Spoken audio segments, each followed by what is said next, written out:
Greetings, comrades. My name is Gigantals, and this is another episode of Gigantals Theory.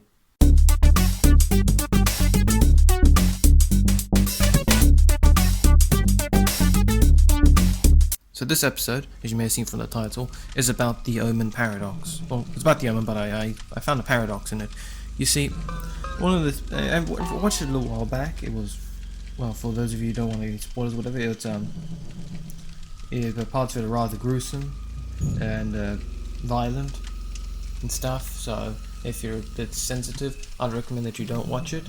However, it does talk. For those of you who don't know, the Omen is basically about, according to the events of Revelation, the last book of the Bible, the Antichrist comes, and he basically tries to take over the world, and the Omen movies are basically about people that try and stop him.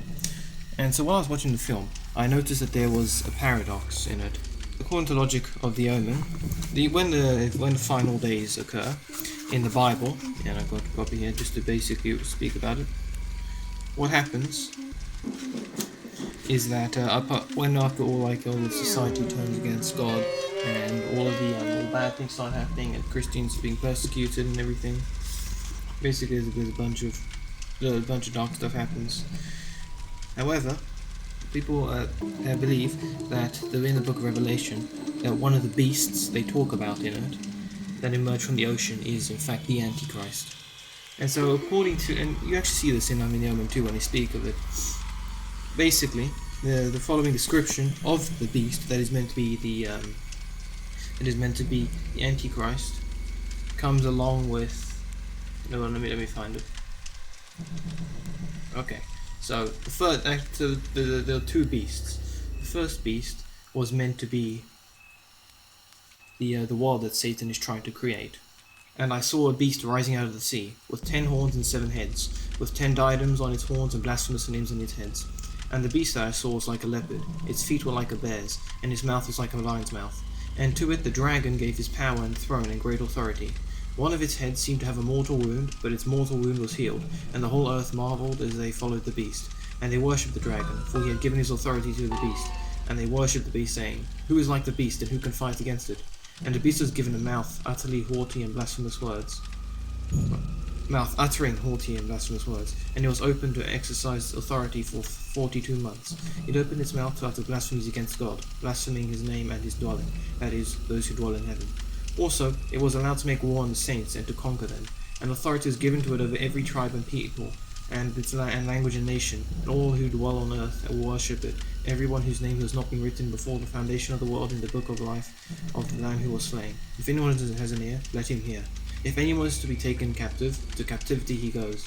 If anyone is to be slain with the sword he must be slain. Here is called for the endurance and faith of the saints. Basically, this is after Satan is he tries to raise an army against heaven, and he's once again kicked out. And so Satan, as the dragon, gives his power to the beast. And this beast is meant to symbolize the world that Satan is trying to create. So what happens is because he cannot destroy the world, he cannot destroy heaven, he tries to just take over the world.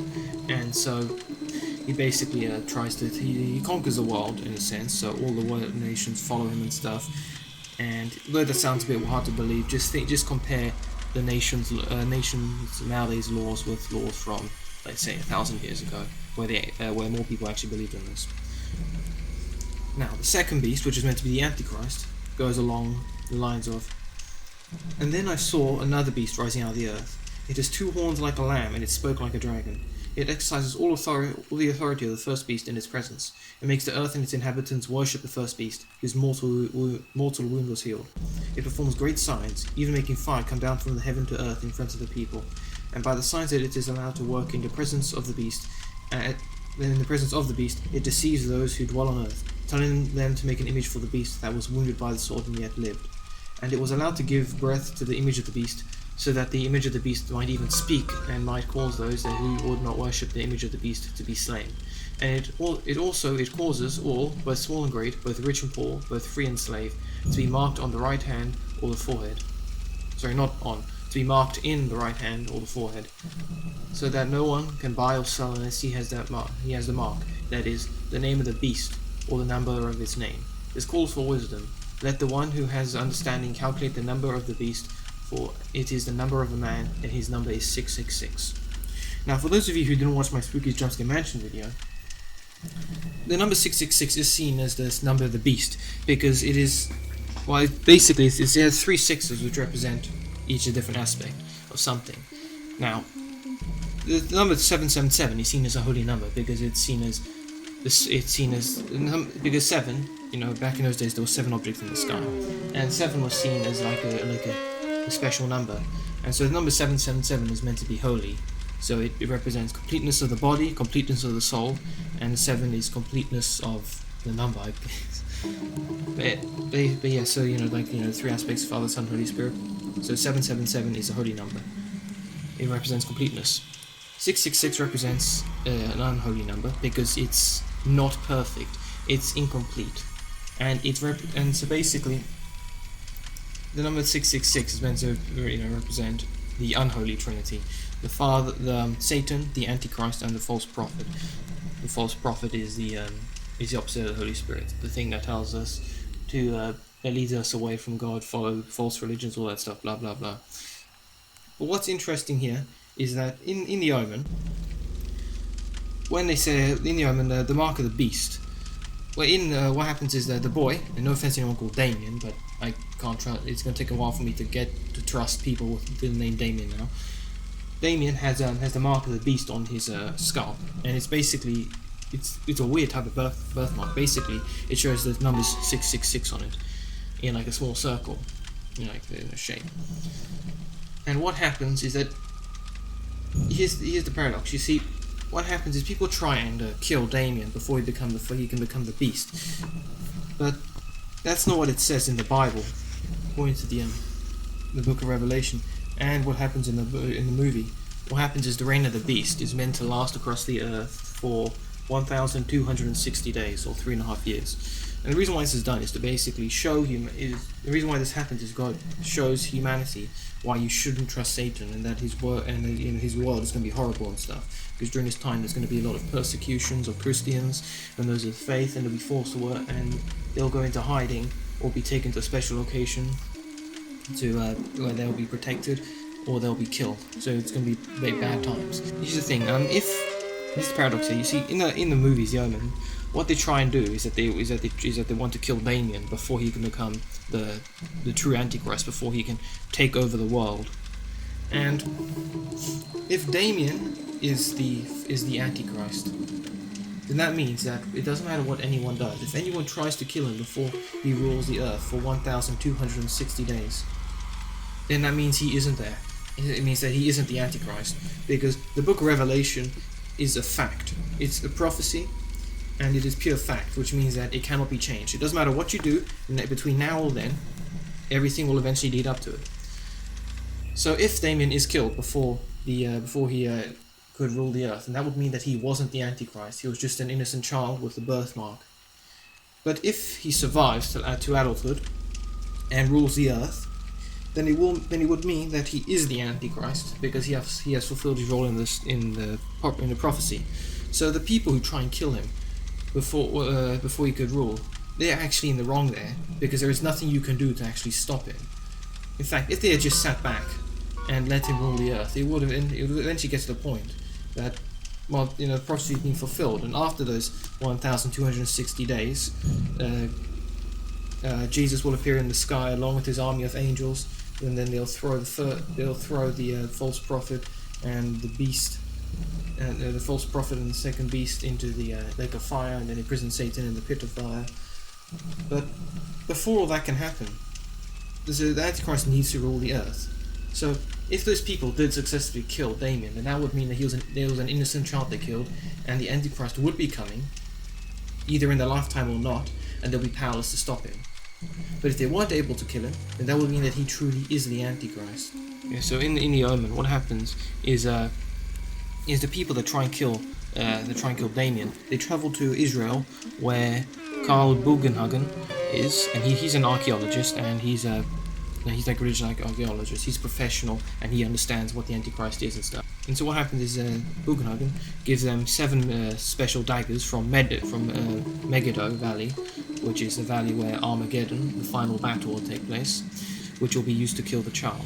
However, the thing is that this continues the prophecy here, because those daggers are meant to be the only thing that can kill the Antichrist, which means that what would happen if they were stabbed into a child? Would you be prevented from stabbing him? Like something would always step in to stop you, or would you stab the child and they'll somehow survive? Or what if you were able to kill? What if you did stab the child and then he died? Because that's the problem here again. If he is the Antichrist, then you would be unable to kill him with those daggers before he rules the earth for 1,260 days, because otherwise you'll be breaking the prophecy. So in a sense, you'll probably get arrested for assault here and attempted murder. But if you try to kill if they try to kill Damien with these daggers and it didn't work, that would mean that either he is an innocent child, or he is unable to. So if they try to kill Damien with these daggers and he survived, it would mean that he was either an innocent child or his reign as the Antichrist is yet to come. But if they did manage to kill him, then that would be a paradox in itself, because it would mean that he's the Antichrist, yet he hasn't ruled the earth. And nowhere in the Bible does it say the Antichrist will keep coming back until eventually he does rule. No, he has to rule first, and that happens once, which means that it would be physically impossible to kill Damien until he has ruled the earth for 1,260 days, and then he could be killed by those daggers. In fact, something similar has happened in history. When Jesus was born, what happened was Herod tried to kill him, right? And I'm sure that there were many other things that happened that could have killed Jesus. However, it didn't matter what happened, someone was always there to help Jesus.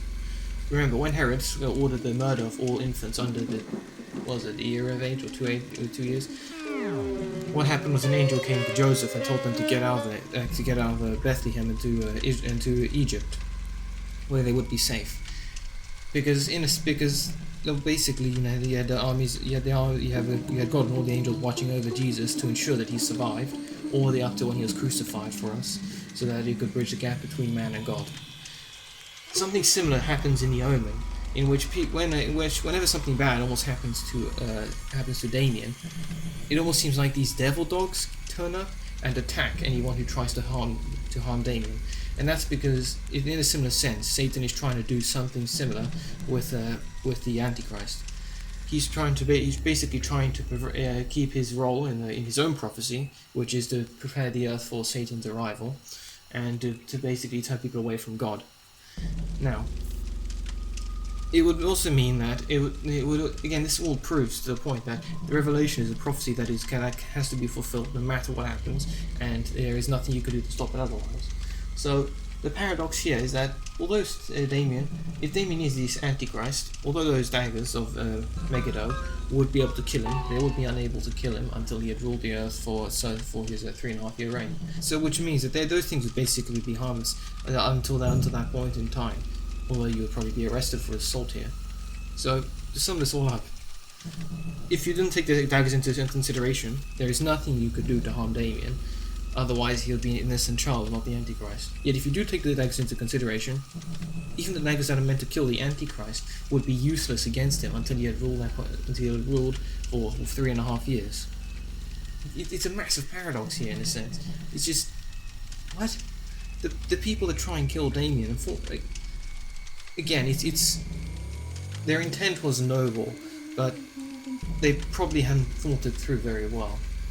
I mean, if you watch the movies, you'll see what I mean. It's a bit dark, so I think it's an 18, so you need to be wait for several years until you're old enough to watch it. But there's a lot of biblical references in it and stuff. I mean, there's no guarantee that the beast is actually the Antichrist. I'll do a video about what the Antichrist is at some point, but it does kind of give you a sense of just what will happen in the future, because the future will be very dark, especially for Christians in the future. Obviously, in the future. However, again, having faith and getting through that is the only way through it. Because believe me, those people who have the mark of the beast on them, who bow down to the beast, well, that's another story, but let's say it doesn't go too well for them. Anyway, so that's basically the Omen paradox. If those daggers weren't included, if they did manage to kill Damien, he wouldn't have been the Antichrist when they killed an innocent child. If those daggers were taken into account, even those daggers wouldn't be able to kill Damien until he had ruled the earth for a certain period of time. So, a bit confusing for those of you who struggle to understand paradoxes, but hopefully I somehow explained that for you guys. So yeah, if you like this video, please give a like, please share my videos, please comment what you think of them, any other theories you want me to do about the movies and games and stuff. Please subscribe to my channel so you can see more of this content. Please ring bells to keep up with my Gigantals theory videos. The next episode, I'll try and find something for you. Try and find a theory for you guys to watch. Maybe I should tackle the time travel like they presented in Infinity War in game. Anyway, see you next video, comrades. Until then.